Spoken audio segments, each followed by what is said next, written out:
counter encounter నిన్న నిన్న కాదు మొన్న ఇదో హైడ్రా బాధితులు అని చెప్పేసి పాపం ఈటల రాజేందర్ అని ఏం చేసిండు ఒక ఎంఆర్ఓ నోటీస్ ఆ ఎంఆర్ఓ నోటీస్ కి హైడ్రాకు సంబంధం లేదు ఈ హైడ్రాకి దాన్ని ఆపాదిస్తూ ముఖ్యమంత్రికి ఆపాదిస్తూ పోయి నిన్న కాకుండా మొన్న పాపం ఆయన వాళ్ళ బాధితుల తరపున అక్కడ మీటింగ్ మాట్లాడేటప్పుడు రేవంత్ ఒక తుగ్లక్ అని రేవంత్ ఒక షాడిస్ట్ అని రేవంత్ ఒక సైకో అని ఇంకో రండా అనే మాట వాడిండు రెండో దాంతోపాటు నా కొడక అని కూడా వాడిండు ఎంఆర్ఓని కూడా తిడితే ఇట్లా మాట్లాడింది మరి రాష్ట్రానికి ముఖ్యమంత్రి అట్లా మాట్లాడొచ్చా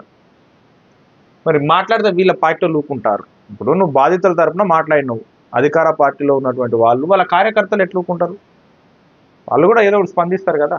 వీళ్ళు స్పందించింది నీకు మెంటల్ ఉంది భయ్ నీకు నువ్వు పాగలు కాని భయ్ నువ్వు బేకు శాతాలు చేస్తాను నేను బట్టలు ఇప్పి రోడ్డు మీద కూర్చోబెడతాను ఈయన మాట్లాడు ఇంత సీనియర్ లీడరు ఇంత అనుభవం ఉంది ముఖ్యమంత్రి స్థాయి అభ్యర్థి మీరు ఇంత ఒక ముఖ్యమంత్రిని పట్టుకొని అట్లా మాట్లాడచ్చా ఇప్పుడు మాట్లాడతాడు జగ్గారెడ్డి ఎన్నైనా మాట్లాడతాడు ఆయనకు పదవి లేదు పార్టీ కార్యకర్త ఇష్టం వచ్చినట్టు మాట్లాడతాడు ముఖ్యమంత్రి మీద ఈగ వాళ్ళకుండా చూసుకుంటాడు ఆయన పనే అది జాగ్రత్తగా ఒక మాట మాట్లాడేటువంటి తప్పు చేయకుండా ఎదుటివానికి అవకాశం ఇవ్వకుండా జాగ్రత్త మనం మాట్లాడాలి కదా ఏం